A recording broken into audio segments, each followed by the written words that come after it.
decides to leave the place till the following morning. It'll be an hour before Keckwick returns, but if he starts out, well, he'll be back at Crithigifford to save him from turning out. The causeway's still visible. The roads back are straight. He cannot possibly lose himself.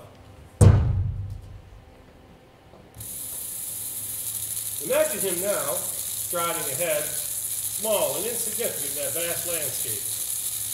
As he walks on, he summons up the image of his black-robed figure, persuades himself that she had not vanished as he had thought, but that there must have been some slope or dip in which she had concealed herself, for he does not believe in ghosts. He puts it from his mind and walks on, struck by the absolute indifference of sky and water to his presence. And then, from this reverie, he realizes he cannot see but a few yards ahead, and that behind him, Eilmarsh House is quite invisible. A thick, damp sea mist. Damp and clinging, cobwebby, fine and impenetrable.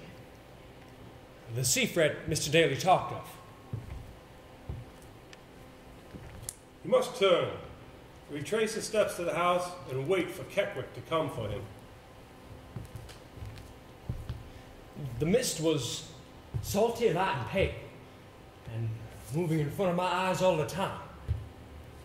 I felt confused, teased by it, as though it were made up of millions of live fingers that crept over me, hung on to me, and then shifted away again. Step by slow step he goes, baffled by the moving, shifting mist, praying to reach the house. A nightmare walk, until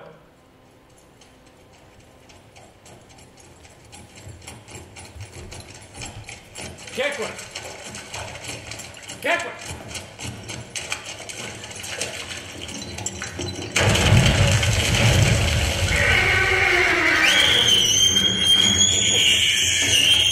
No, Keckwick!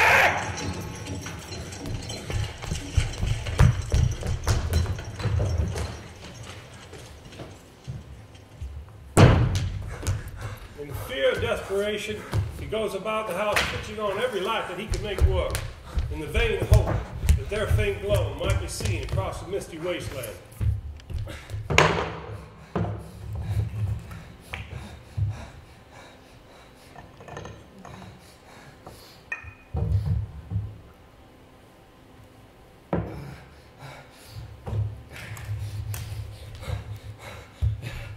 Every door open, every room orderly, dusty, bitterly cold and damp, and yet somehow stifling.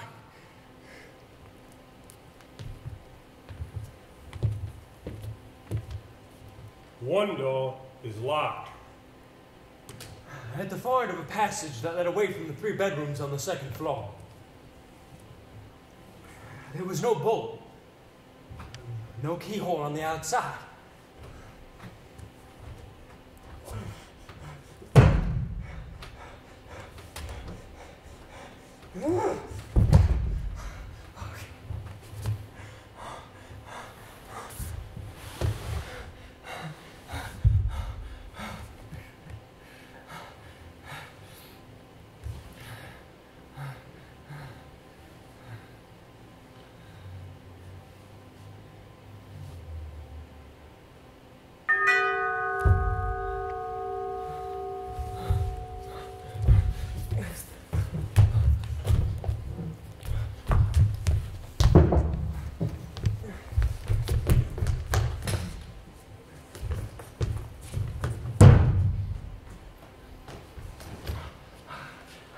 You have to wait for a fret like that to clear itself.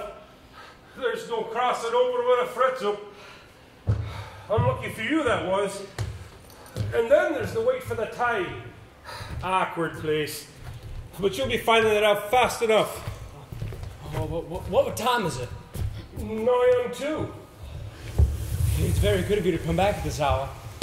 I wouldn't have expected you to. I wouldn't have left you overnight. I wouldn't have done that to you. But What happened to you? How did you manage to be here? How did you get out?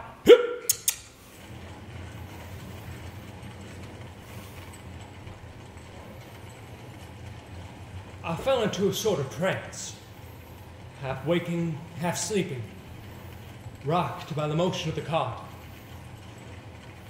I knew I had entered some hitherto unimagined realm of consciousness, and there was no going back. That the woman by the graves had been ghostly, I now not believed. No, knew. For certainty lay deep within me. And I was beginning to suspect that the pony and trap, and the child who cried out so terribly had been sucked into the quicksands. They too had not been real. Not there, not present, but ghostly also. What I had heard, I heard as clearly as I now heard the roll of the cart and the drumming of the pony's hooves. And what I had seen, the ghost, the woman in black, by the grave of Mrs. Durablo, and again in the old burial ground, I had seen. I would have sworn that on oath. Yet there had been, in some sense, I did not understand. Unreal. Ghostly. Things that were dead.